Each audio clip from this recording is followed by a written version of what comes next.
ஏத்தியா கொடுக்க போறது? அதே 200 ரூபாயை தான் கொடுப்பது. என்னம்மா பண்றது? நம்ம பொழப்பு இப்படி இருக்குது.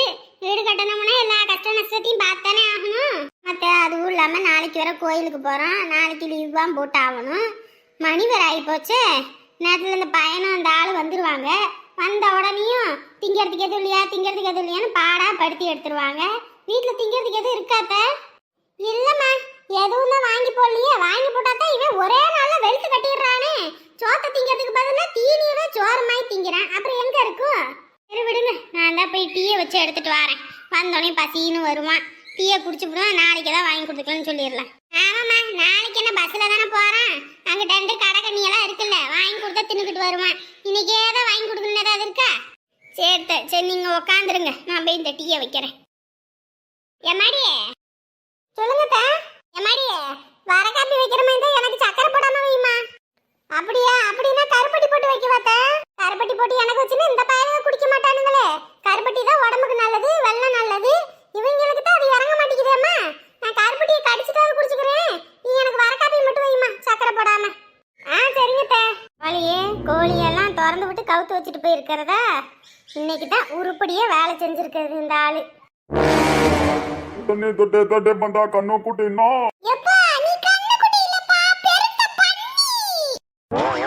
அவனே உங்க சாரு இருக்கு. என் போன் நம்பர் தானே கொடுத்துருக்கு. போன் நம்பர் என் கையில இருக்குது. போனு என் கையில இருக்கு. பார்த்து பேசணும், இல்லைன்னா டங்கு வாரு அந்துரும். எப்படி டங்கு வாரு?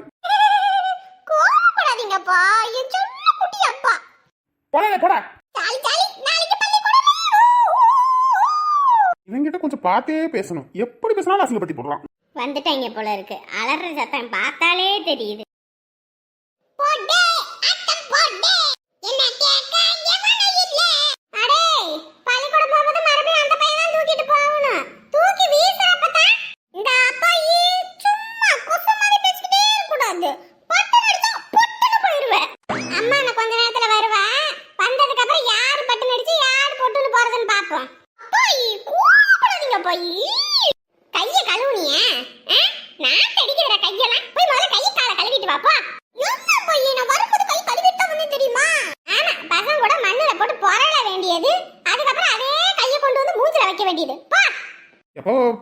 வெயில்ல அலைஞ்சு திரிஞ்சு வர்றது மண்டை என்ன வலி வலிக்குது.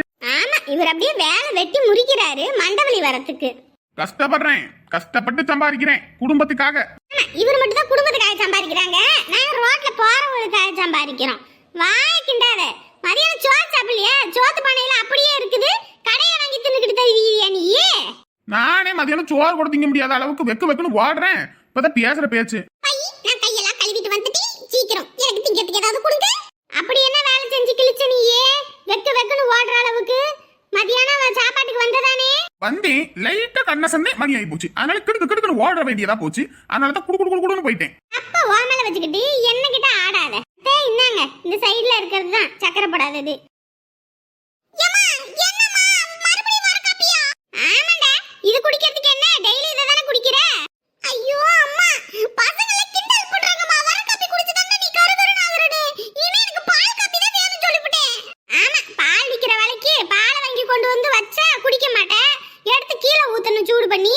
அப்புறம் உனக்கு வச்சு வேற கொடுப்பாங்களா, இத குடி. நான் கருப்பாகிறது காரணமே நீங்கதாம்மா. நீ வெயில்ல ஆடாம முதல்ல மூஞ்சிக்கு நல்லா சோப்பு போட்டு கழுவு. எப்படி கலரா வரேன்னு பாரு. எடு முதல்ல கிளாஸ. ஏமா திங்கிறதுக்கு அப்புறமேட்டு சோறாக்குவேன், தின்னுக்கலாம். முதல்ல இத குடி. இரு நான் புடிச்சுக்கறேன். இந்தாயா எடுத்துக்க. ஏம்மா ஏன் இப்படி கொதிக்க குடுக்குறீங்க? கையை சுட்டு புடிச்சுமா. இதெல்லாம் வாய்களே வக்கனே பேசு. பைய பாரு எங்க வச்சிருக்க, நீ எடுத்து உள்ள வை முதல்ல. அப்பா இவ்வளவு நேரம் வீட்ல சத்தமே இல்லத்த. இதுங்க 2 வீட்டுக்கு வந்தாலே சத்தம் தான். அம்மா கோழியை திறந்து விடு வா.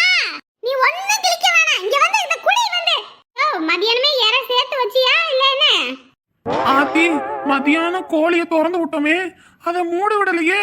அப்படியே மணி ஆகி போச்சுன்னு தூங்கி எந்திரிச்சு ஓடி போயிட்டோமே. ஆத்தாடி ஆத்தா. என்னையா கேட்டதுக்கு அப்படியே நிக்கிற? அம்மா கோழியை காணோமா? ஆத்தாடி, ஐயோ. என்னையா பையன் கோழியை காணோம்னு சொல்றான்? எங்கயா அடிச்சு வச்ச கோழி எங்க போனுச்சு வீட்டுக்குள்ள இருந்து? அமுதா, அது வந்து போயிட்டு இருக்காங்க. எங்க கோழி? அடே சாமிக்கு நேத்து விட்டதுடா. எங்கடா? அம்மா வந்து தூங்குனேன்லம்மா, தூங்குனதுல மணி ஆகி போச்சுன்னு கோழியை கொஞ்ச நேரம் இறத்திக்கிட்டுன்னு திறந்து விட்டேன், அப்படியே போயிட்டேம்மா. எருமை எருமை, உன்கிட்ட ஒரு வேலை சொன்ன பாரு, என்ன சொல்லணும்? ஐயோ கடவுளே, இப்ப கோழி எங்கிட்டு போனுச்சுன்னு தெரியலையே. டேய் பின்னாடி பக்கம் அங்கிட்டு பாரு. அம்மா இங்க எங்கேயுமே இல்லம்மா. எங்கேயுமே இல்லையா? அத்தை வர வழியில நம்ம எங்கிட்டுமே பார்க்கலையே அத்தை. அமுதா, நேத்து கூட அந்த மொத தெருவுல தான் தெரிஞ்சுக்கிட்டு இருந்துச்சு, அங்க ஏதோ இருக்க என்னவோ. இருக்கோ என்னவோவா? இந்நேரத்துல கோழி எங்க போனுச்சு என்னன்னு எப்படி கண்டுபிடிக்கிறது? உனக்கெல்லாம் அறிவு இருக்குதே என்னன்னே தெரியலையா? சாமிக்கு நேர்ந்து விட்டது கொஞ்சம் பார்த்து கவனம் பண்ண மாட்டேன். ஏதாவது ஒண்ணுனா குறை வந்துரும். அது வீடு கட்டுறதுக்கு நேர்ந்து விட்டது. ஏன் அப்படி இருக்கியோ நீ? ஐயோ எங்க போனுச்சோ? கொஞ்சமாவது உனக்கு மண்டையில ஏதாவது இருக்காடா? யாராவது புடிச்சிட்டு போனாலும் விடுவாங்களா? இல்ல யார் வீட்லயாவது கேட்டா பொல்லாப்புல வந்து முடியும். ஐயோ எதுக்கு தான் நீ இப்படி இருக்கியோ? ஐயோ என்னை கொன்னே போடுவாளே, எங்கிட்டு போனுச்சோ நல்லா தேடி பார்ப்போம். இந்த பக்கி மவன் எங்கிட்ட ஒழுங்கா பக்கமா நம்மள கோத்து விடுவான்.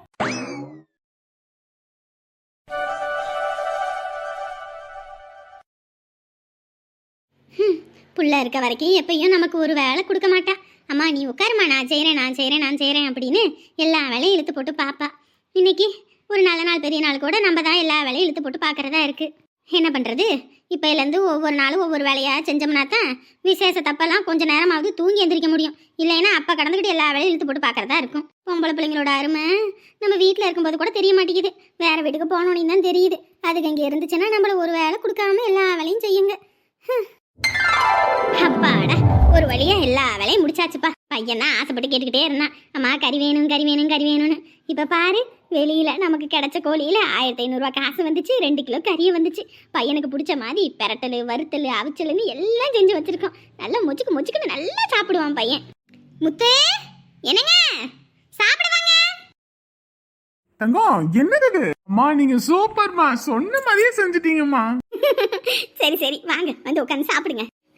ரொம்ப பசிக்குது, இவ்வளோ நேரம் வேலை பார்த்தோம், கை காலெல்லாம் வலிக்குது. சாப்பாடை பார்க்கும்போது ஆசையாக இருக்குது சாப்பிடணும்னு.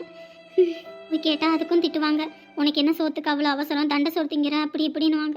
எல்லாரும் சாப்பிடட்டும், சாப்பிட்டதுக்கப்புறம் நம்ம சாப்பிட்டுக்கலாம். என்ன விசேஷம் இன்னைக்கு? தடபுடலன்னு விருந்தே ஆக்கியிருக்க.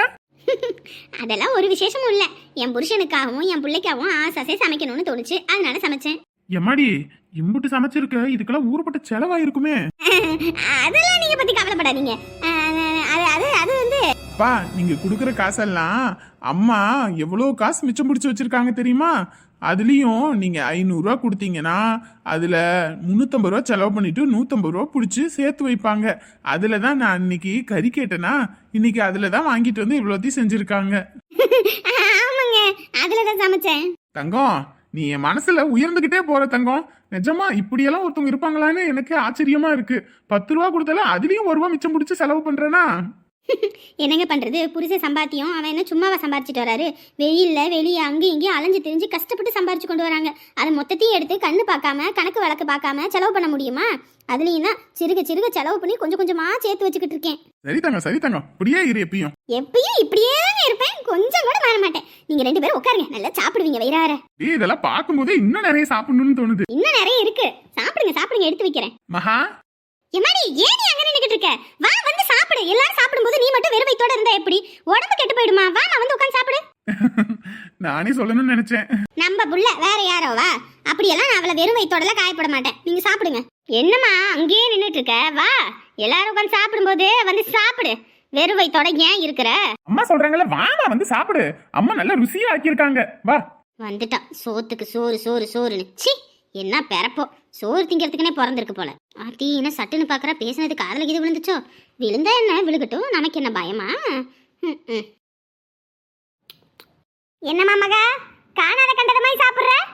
சாப்பிடு. ஐயா தங்கம், நல்லா அள்ளி சாப்பிடு. எப்படி இப்படி கொறிச்சுக்கிட்டு இருக்கிற?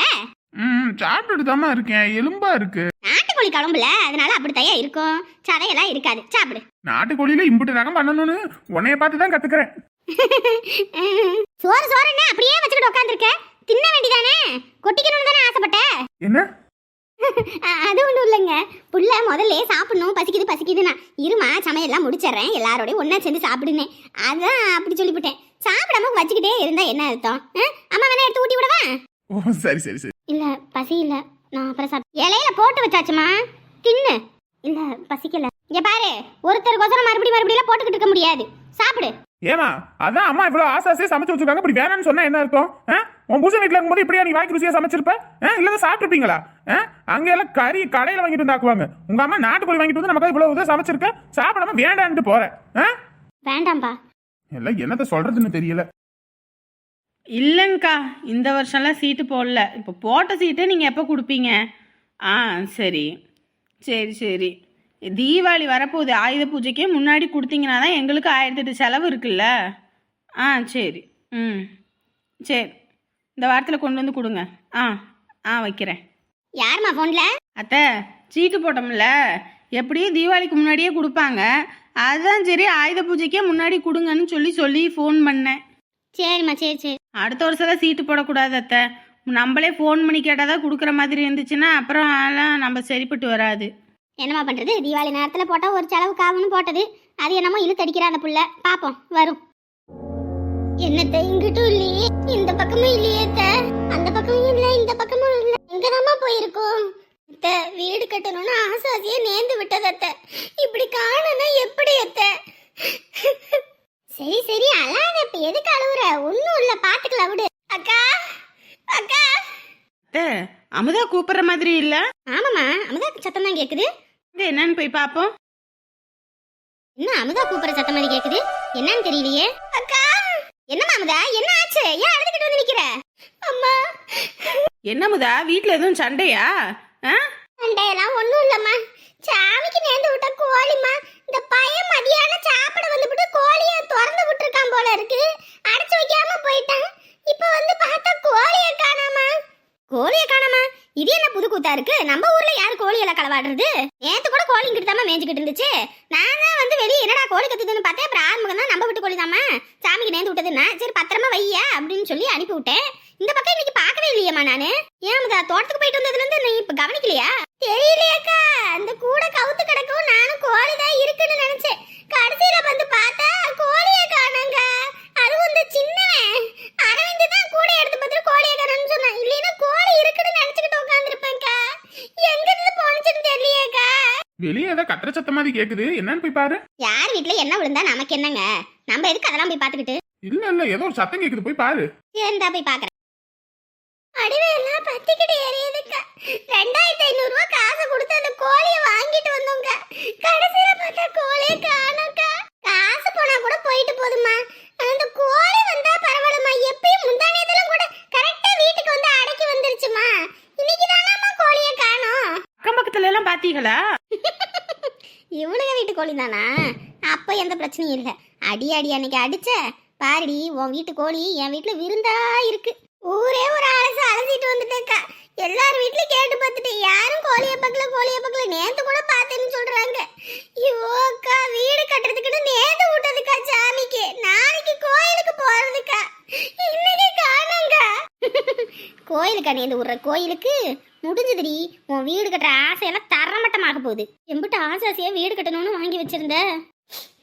என்னமோக்கா, ஆசாசியா வீடு கட்டணும்னு பார்த்து வாங்கின கோழி இப்படி ஆயி போச்சேக்கா. அழுவுடி அழுவு. அன்னைக்கு உன் புருஷன் என்னை கட்டி வச்சு அடிச்சான். நீ என்னை எட்டி உடைச்ச. மொத்தமா சேர்த்து அழுவுங்க. சரி அமுதா, அழாத. ஒன்றும் இல்லை, சாமிக்கு ஒரு காணிக்கையை கட்டி போட்டு நாளைக்கு ஏதாவது ஒரு கோழியை வாங்கி சாமிக்கு நேர்ந்து விட்டுட்டு வாங்க. அப்படி எதுவும் பண்ணுனா பிரச்சனை இல்லையாம்மா? அதெல்லாம் ஒரு பிரச்சனை இல்லை. நம்ம என்ன வேணும்னா தொலைச்சோம். எப்படியா இருந்தாலும் ஒரு சாமிக்கு ஒரு கோழியை கொடுக்கணும். அது எந்த கோழியை கொடுத்தாதான் என்ன? ஆனா அந்த கோழியை களவாண்டின கையோ இல்ல அதை ஆக்கி தின்ன வாயோ இல்ல அந்த குடும்பமோ விளங்கவும் வழங்காது. ஒரு பக்கம் இழுத்துக்கிட்டு சோறு கூட திங்க முடியாத அளவுக்கு ஆக போகுது.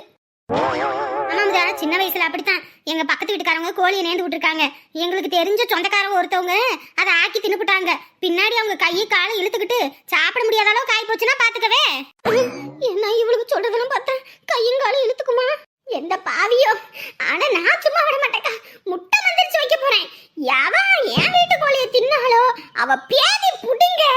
அவ வாயில சோறு இறங்காம ரோட தெரிய போறாக்கா. ஆத்தி பேதி புடுங்க ரோட்லயா? ஐயோ, நினைச்சு கூட பார்க்க முடியலையே. ஐயோ, இப்ப வந்து சாப்பிடுவோமா வேணாமா? ஐயோ, பயமா இருக்கே.